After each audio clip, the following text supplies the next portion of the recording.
संसार प्रयोजनम किम कर्म केवतारश्च धर्मः कम शरणं गतः। ये 6 प्रश्न जो समझ लेगा वो समझिए भागवत जी को पूरा समझ लेगा। बड़ा दिव्य प्रश्न है। इन 6 प्रश्नों को सुनकर सूत जी महाराज प्रसन्न हो गए। कहते हैं लेकिन मैं प्रश्नों का उत्तर दूंगा, लेकिन पहले अपने गुरु जी का ध्यान कर लें। सूत जी का गुरु जी कौन है? श्री सुखदेव जी महाराज। सुखदेव जी महाराज, सुखदेव जी की कथा थोड़ा आप जानिए। सुखदेव जी कैसे?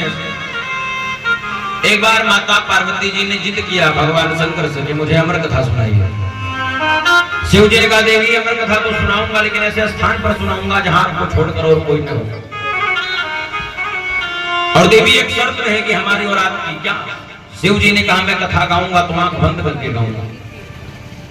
हाँ, तो मुझे पता कैसे चलेगा कि आप कथा सुन रही हैं? जब तक कथा चलेगी तब तक आप हुंकारी भरिएगा, तभी तो मुझे पता चलेगा कि आप कथा सुन रहे हैं, क्योंकि मेरा नेत्र तो बंद रहेगा। मैया ने कहा ठीक है। भगवान आए अमरनाथ की गुफा में, नेत्र बंद किए और कथा सुनाने लगे। कथा सुनाते सुनाते मैया पार्वती जी को नींद आ गई। जब तक तो जाग रही तब तक तो कथा होगी। और जब महाराज धीरे धीरे कथा को श्रवण किया, 5वां दिन 6वां दिन बीता, जब 7वां दिन की कथा आरंभ हुई, बस मैया धीरे धीरे अचेतन अवस्था में पड़ के सो गई। उसी समय महाराज क्या हुआ? एक सूक पक्षी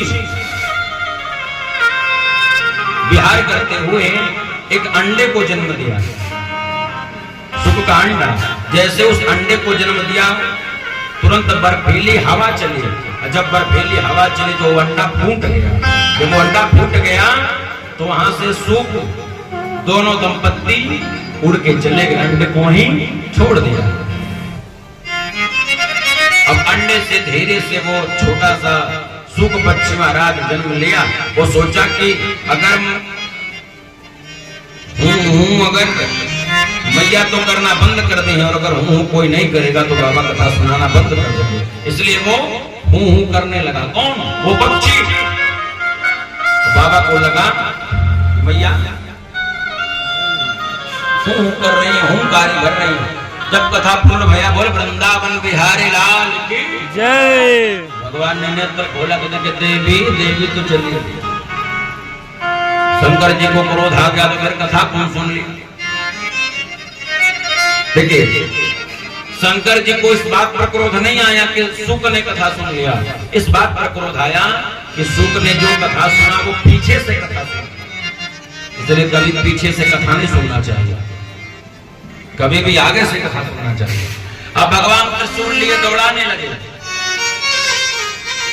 अब वो पक्षी भागने लगा और प्रभु त्रिशूल लेके दौड़ाने लगे। आगे आगे सूक पीछे पीछे त्रिशूल करते करते भागते भागते भागते तब तक महाराज व्यास जी की पत्नी रेणुका,